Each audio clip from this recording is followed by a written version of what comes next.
말씀을 보도록 하겠습니다. 오늘 하나님의 말씀 창세기 1장 2절 한 절의 말씀인데요. 우리 큰 목소리로 함께 읽도록 하겠습니다. 한 목소리로 읽겠습니다.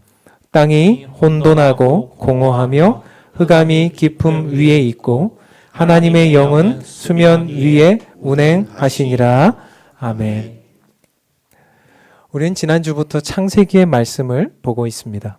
창세기에는 시작점의 이야기라고 말씀을 드렸고 그 이야기가 2026년을 시작하는 우리들에게도 귀한 통찰력을 주고 있다는 생각을 합니다. 태초에 하나님이 천지를 창조하시니라. 이것은 우리를 설득하시거나 우리에게 동의를 구하는 내용이 아니라 그저 하나님께서 그 태초의 시작에 천지를 창조하셨다라는 내용들을 선포하고 계십니다. 이것은 우리를 향한 선포이고 온 세상을 향한 선포이며 이것은 우리가 어떤 면에서는 믿음으로 나아가야 될, 순종으로 나아가야 될 이야기입니다.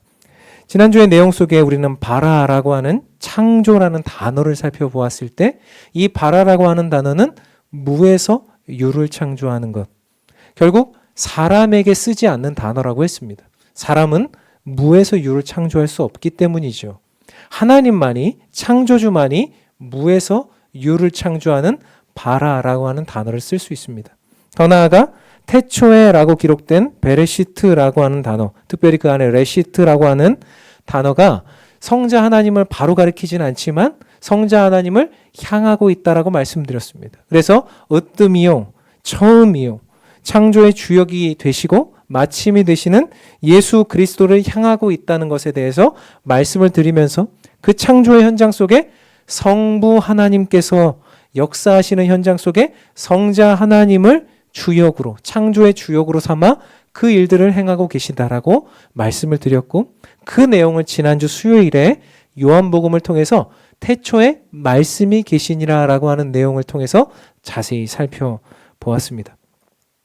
어쩌면 이 장엄하고 엄청난 내용, 이 내용들을 주님께서 우리들에게 선포하고 계실 때 그 내용을 듣고 있는 현장의 사람들, 지금 우리와 같이 말이죠. 그 현장의 사람들은 어떤 마음이었을까요? 그 현장에 있는 사람들이 누굽니까? 이 창세기가 모세오경 안에 기록되어 있죠. 모세오경이라는 것은 모세가 쓴 5권의 책 아니겠습니까? 그러니까 지금 이 모세 앞에 서 있는 온 이스라엘 백성들, 애굽에서 출애굽하고 난 이후에 지금 하나님의 말씀을 받고 있는 이스라엘 백성들을 향해서 하나님께서 이 말씀을 지금 선포하고 계실 때 가장 처음으로 선포한 게 태초에 하나님이 천지를 창조하시니라라고 하는 말씀이었다는 거예요. 조금 이상한 듯 들립니다. 왜 그런가 하면 이 앞에 있는 사람들의 면면을 한번 보면 어떻습니까? 지금 이 사람들은요, 온 생애를 애굽에 노예돼서 살았던 사람들입니다. 태어나서부터 지금에 이르기까지 그 사람들이 그 말씀을 듣고 출애굽해서 지금 이 순간까지 오기까지 그들에게 있어서는 지금 여전히 이 세상의 것을 벗지 못하고 있는 상태 가운데 있었던 사람들입니다. 이 사람들에게 국가적, 민족적, 신앙적 정체성은요, 사실 거의 없는 거죠. 내가 하나님의 백성이다라고 하는 인식이 없고요. 지금 우리가 이루어야 될 나라가 하나님 나라라고 하는 인식이 별로 없는 상태에서 그 말씀을 듣고 있는 백성들에게 하나님은 선포하고 계시는 거죠. 태초에 하나님이 천지를 창조하시니라. 왜 그렇습니까? 왜 하나님이 이 이야기를 가장 처음 꺼내고 계십니까? 지금 그곳에 있는 이스라엘 백성들에게 가장 중요한 것이 무엇이라는 겁니까? 이제 너희들은 더 이상 세상의 백성이 아니라 애굽의 백성이 아니라 너희들은 누구라는 거예요? 이젠 나의 백성, 하나님의 백성. 이제는 하나님께서 왕이 되셔서 그들을 통치하고 다스리시는 그 역사 속으로 들어와야 된다는 것을 말씀하고 있는 거죠. 더 이상 세상의 종으로 살지 마라. 더 이상 세상의 노예돼서 살지 마라. 애굽의 노예돼서 살았던 것처럼 그렇게 살지 마라. 이제는 누구의 종으로 살아? 누구의 자녀로 살아라? 하나님의 자녀로 살라고 지금 하나님께서 말씀하고 계시는 것입니다. 그리고 그것은 지금 이 땅을 살아가는 우리들에게도 동일하게 적용되죠. 우리도 어렸을 때부터 신앙생활을 했든 아니면 오늘 교회에 오랜만에 처음 나왔든 상관없이 우리 역시도 어땠습니까? 우리는 태어나는 순간부터 세상에 노예돼서 삽니다. 우리는 끊임없이 세상의 영향을 받으면서 삽니다. 우리도 여전히 애굽에 노예되었던 것처럼 우리도 세상에 노예되어서 끊임없이 살아갑니다. 그럼 우리들에게 오늘 하나님께서 2026년 첫 주와 둘째 주를 주시면서 태초에 하나님이 천지를 창조하시니라. 그 창조의 주역 되신 예수 그리스도를 믿으며 그 믿음을 가지고 생명을 바라보며 우리에게 오늘도 그 현장을 보여주시면서 그렇게 나아가라 말씀하고 계시는 거죠. 우리가 누구인지, 우리가 어떻게 시작되었는지, 우리의 정체성을 알려주시고 앞으로 우리가 어떻게 나아가야 되는지를 알려주시고 계시는 그 말씀 한가운데서 우리가 이 말씀을 그냥 지나갈 것이 아니라 우리가 이 말씀을 그저 흘려들을 것이 아니라 우리들에게서 무에서 유를 창조하신 하나님, 베레시트, 정말 그 성자 하나님을 향하고 있는 그 말씀 앞에서 우리가 우리 자신을 새롭게 하고 우리 자신을 다시 돌아보며 지난 한 주간 그렇게 보내셨을 줄로 믿고 오늘은 그에 이어서 나오는 1장 2절 땅이 혼돈하고 공허하며 흑암이 깊음 위에 있고 그 땅의 상태를 말씀해 주시는 이 내용들을 통해서 우리에게 주시는 하나님의 말씀과 선포를 살펴보기를 원하는 것입니다. 2절 보니까요. 땅이 혼돈하고 공허하며 흑암이 깊음 위에 있고 라고 했어요. 근데 우리가 잘 살펴봐야 될 것은 오늘 본문에 혼돈, 공허, 흑암 뭐 이렇게 나오는 이제 단어들이 연속으로 이어서 등장하는데요. 여기서 말하는 혼돈은 토후라는 단어로요. 성경 안에서는 광야, 사막, 폐허, 즉 아무것도 없는 것을 의미해요. 공허도 마찬가지죠. 공허라는 말의 단어는 보후라는 단어인데 텅 빈 상태를 말하는 거죠. 흑암도 마찬가지겠죠. 그러니까 이 상태는 지금 어떤 상태입니까? 사실은 우리가 혼돈, 공허, 흑암 이런 단어는 보통 부정적인 영향을 말하는데요. 아마 이 창세기 1장 이외의 모든 곳에서 나오는 단어는 부정적일 것입니다. 그런데 오늘 1장에서 나오는 단어만큼은 우리가 부정적으로 볼 필요는 없는 것 같아요. 왜 은고하니 이 1장은 지금 죄가 없는 상태 가운데 있지 않겠습니까? 그렇기 때문에 우리가 좀 분리해서 볼 필요가 있겠습니다. 지금 이 상태는요, 어떤 상태입니까? 죄로 인해서 망가진 혼돈, 공허, 흑암이 아니고요. 이 상태는 그저 틀이 있는 상태, 아직 채워지지 않은 상태로 보면 되겠습니다. 이것을 신학자들은요, 질서 이전의 상태. 하나님께서 창조하시면서 이제 다음 주에 질서를 살펴볼 텐데 창조하시면서 질서를 잡기 이전의 상태를 혼돈과 공허와 흑암이라고 표현했다라고 보시면 되겠습니다. 그러니까 오늘의 이 상태는 어쩌면 하나님의 질서 이전, 그 안에 있는 내용들.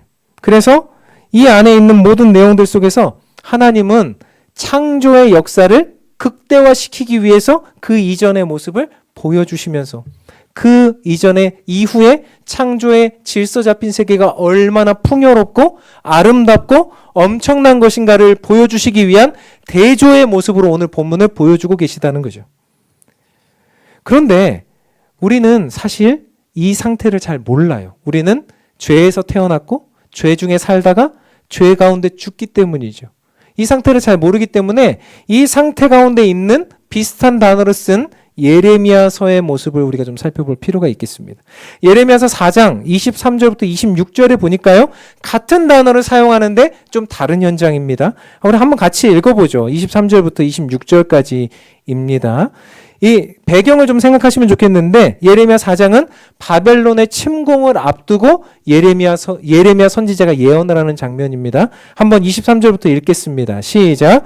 보라, 내가 땅을 본즉 혼돈하고 공허하며 하늘에는 빛이 없으며 내가 산들을 본즉 다 진동하며 작은 산들도 요동하며 내가 본즉 사람이 없으며 공중의 새가 다 날아갔으며 보라, 내가 본즉 좋은 땅이 황무지가 되었으며 모든 성읍이 여호와의 앞 그의 맹렬한 진노 앞에 무너졌으니 이렇게 말해요.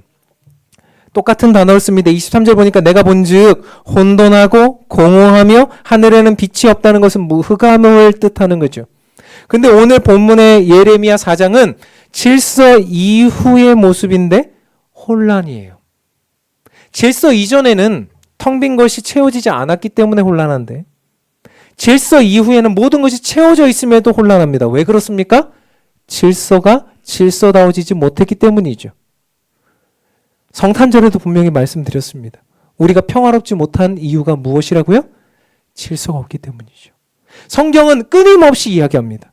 우리의 인생 속에 질서를 잃어버릴 때 평화가 깨어진다라고 말이죠. 오늘 예레미야 선지자가 보여주고 있습니다. 우리 인간의 죄로 말미암아, 인간의 부정함으로 말미암아 모든 것이 깨어졌다. 그래서 혼돈과 공허와 하늘에는 빛이 없는 흑암과 그 다음에 진동과 요동과 사람이 없고 새는 다 날아가 버렸으며 좋은 땅은 황무지가 되었고 모든 성읍이 여호와 앞에 맹렬한 진노 앞에 무너졌다. 이것이 우리들에게 어떤 의미입니까? 우리들의 인생도 그렇다는 겁니다. 2025년 또 2026년도 그렇다는 겁니다. 우리들의 인생도 혼돈과 공허와 흑암 속에 있을 수밖에 없다는 것입니다. 이 세상은 질서가 깨어졌습니다.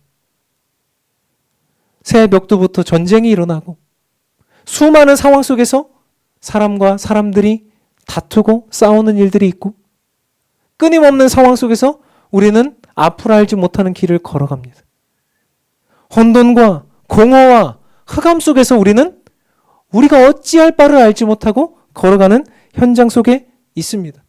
그 가운데 어떤 이는 세상의 노예돼서 살고 어떤 이는 성공의 노예가 돼서 살고 어떤 이는 돈의 노예가 돼서 살고 그래서 사실은 그들에게 어떤 이 세상의 것을 추구하는 마음들만 가득해서 사는 사람들에게 그 모습을 보여주고 있는 장면들이 바로 오늘 이 모습들이라는 것입니다.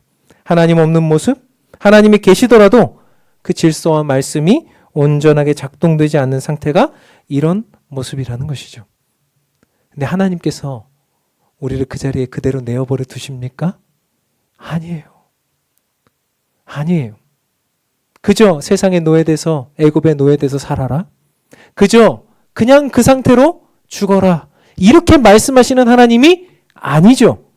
오늘 1장 2절에 우리에게 뭐라고 표현하고 계십니까? 땅이 혼돈하고 공허하며 흑암이 깊음 위에 있고 라고 말했을 때 거기서 끝내지 않으시고 뭐라고 말씀하십니까? 읽어보겠습니다. 하나님의 영은 수면 위에 운행하시니라. 아멘이죠. 하나님의 영은 성령님이죠. 여기서 하나님의 영이라고 말하는 단어는 루아흐 엘로힘이라는 단어예요. 루아흐 엘로힘이라는 단어는 하나님의 영으로 번역하는 것이 합당하죠. 하나님의 영은 우리가 말한 듯이 성령 하나님을 의미합니다. 이 본문은 하나님의 영, 성령님은 어디에서 운행하고 계세요? 수면 위에 운행하고 계시니라. 여기서 운행하시다라는 단어가 너무너무 중요하고 너무너무 감동적인데요. 이 단어는요. 신명기 32장 11절에서는 이렇게 기록하고 있어요. 한번 이것도 같이 읽어봅시다. 읽겠습니다. 시작.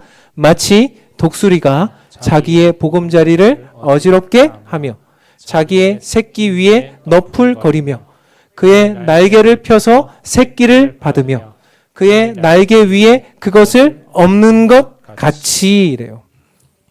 독수리가 자기의 보금자리 안에 새끼를 품으면서 움직이며 흔들며 그 날갯짓을 하는 장면이 오늘 운행하시니라의 모습이에요. 성령께서 우리를 어떻게 운행하고 계십니까? 우리를 품어주고 계시는 거죠. 초대교부 유대교적 해석은 성령님이 새처럼 우리를 안고 계신다라는 해석을 했는데 우리는 사실 뭐 그런 해석들을 잘 많이 차용하진 않아도 칼빈 선생님의 해석은 우리가 잘 차용할 수 있지 않겠습니까? 칼빈은 이렇게 해석했어요. 하나님께서 생명을 품기에 적당한 상태로 준비하시고 품으시는 모습이다 이랬어요. 이 세상에 아무것도 없을 때 그때에도 혼돈과 공허와 흑암의 상태 가운데 있는 현장 속에서도 성령님은 이 세상을 품고 계셨어요. 그리고 그 이후부터 지금까지 우리가 인간의 죄로 말미암아 이 세상이 망가지고 이제 질서 이후에도 하나님을 반역한 이후에도 우리가 혼돈과 흑암과 공허 가운데 있을 때에도 우리를 버리지 아니하시고 우리를 고아처럼 내버려 두지 아니하시고 성령께서는 우리를 안아주고 계셨던 거죠. 이 말씀이 우리에게 얼마나 큰 위로가 됩니까? 우리가 자꾸만 우리의 인생은요 어떻게 됩니까? 자꾸 혼돈해요. 어디로 갈지 모릅니다. 자꾸 공허합니다. 이 공허하다는 말을 우리가 다른 말로 하면 뭐예요? 아무것도 남지 않은 것 같아서 내 마음이 빈 것 같아. 내 마음이 빈 것 같으면 우리가 뭐에 걸려요? 우울증에 걸려요. 우울증에 걸리면 어떡합니까? 아무것도 하기가 싫죠. 이불 속에서 나오기 싫고 그냥 사람도 만나고 싶지 않고 어떤 일상적인 일들 아무것도 하고 싶지 않고 그냥 그 자리에서 있고만 싶은 내용들 공허한 거죠. 흑암은 무엇입니까? 아무것도 보이지가 않아요. 바닥이 어딘지를 모르겠어요. 내려가도 끝이 없죠. 끊임없이 바닥으로 내려가는데 내 인생의 바닥이 이렇게까지 바닥일 수 있을까라는 생각을 할 만큼 흑암 가운데 있는 거죠. 그런 인생 가운데 살아가고 있는 우리들을 어떻게 하신다는 거예요? 하나님이 성령님이 그럼에도 불구하고 우리를 품고 계신다. 사랑하는 성도 여러분, 이게 하나님의 사랑입니다. 우리를 그 자리에 내어버려 두지 않고 우리가 죄 지은 그 상태로 내어버려 두지 않고 우리를 죄 있는 상태로 그저 죽음 가운데 내몰지 않고 우리를 주님의 뜻 안에서 불러주셔서 함께 하시고 지금도 우리를 품어주고 계시다라고 하는 사실. 이게 창세기 1장 1절부터 2절까지의 끊임없이 요한계시록 끝까지 우리들에게 말씀해주고 있는 하나님의 사랑의 모습이다라는 것입니다. 사랑하는 성도 여러분, 하나님의 사랑을 느끼고 계십니까? 성경을 읽으면서 예배를 드리면서 하나님을 만나고 계십니까? 우리들의 인생 속에 차갑고 힘들었던 우리들의 인생 속에 지치고 피곤한 그 몸을 이끌고 이 자리에 오셨다면은 적어도 이 자리에 와서는 하나님의 그 사랑을 느껴야 되지 않겠습니까? 그것이 하나님의 사랑입니다. 그런데 하나님은 그 하나님의 사랑 안에 그냥 그 자리에서만 머무르는 것을 원치 않으세요.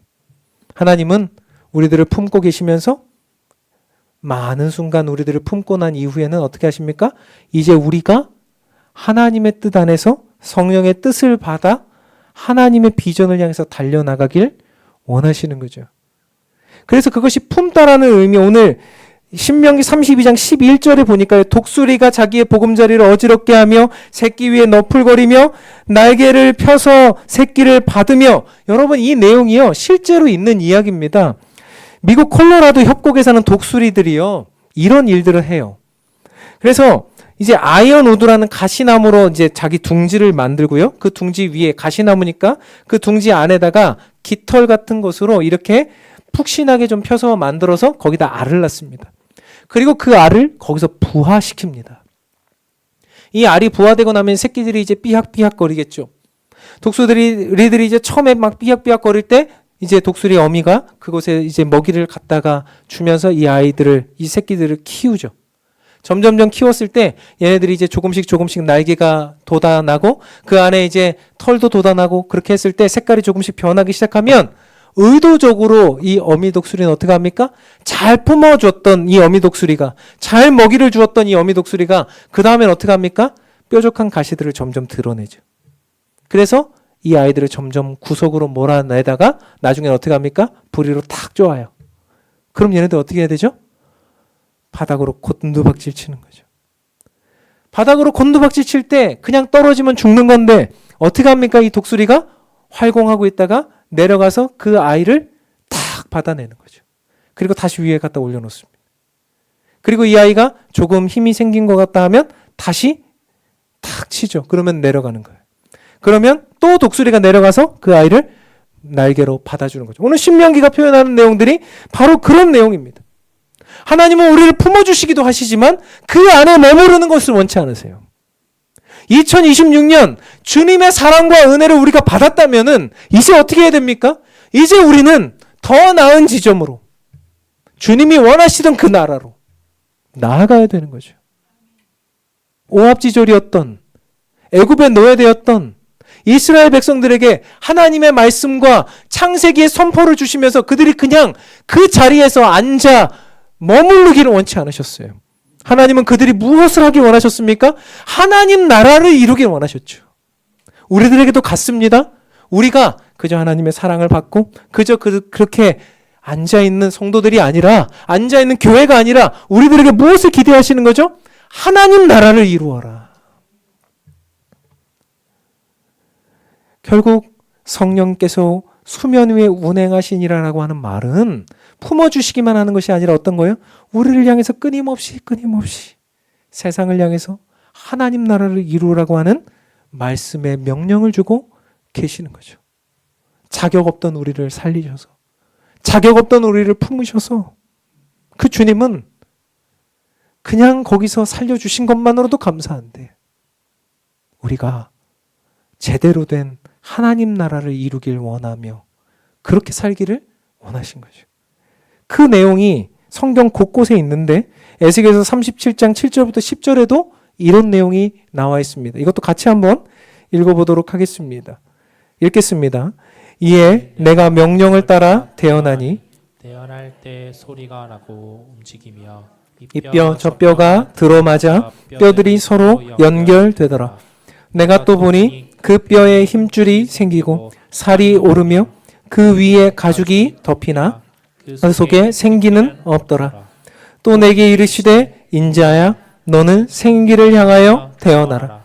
생기에게 태어나여 이르기를 주 여호와께서 이같이 말씀하시기를 생기야 사방에서부터 와서 이 죽음을 당한 자에게 불어서 살아나게 하라 하셨다 하라.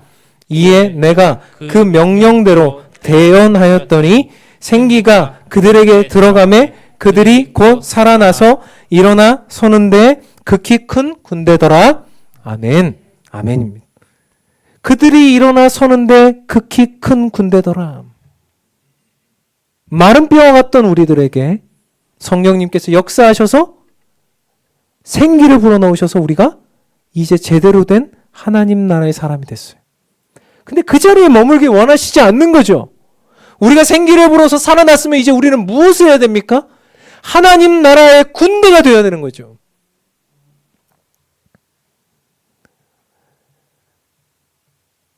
떨어져 죽으라는 어미 없습니다.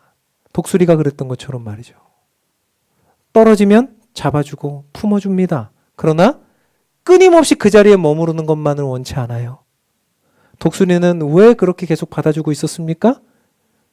그 독수리가 스스로 날갯짓하며 창공을 활강하면서 그 나름대로의 삶을 살 수 있기 원하는 마음으로 그렇게 하지 않았겠습니까?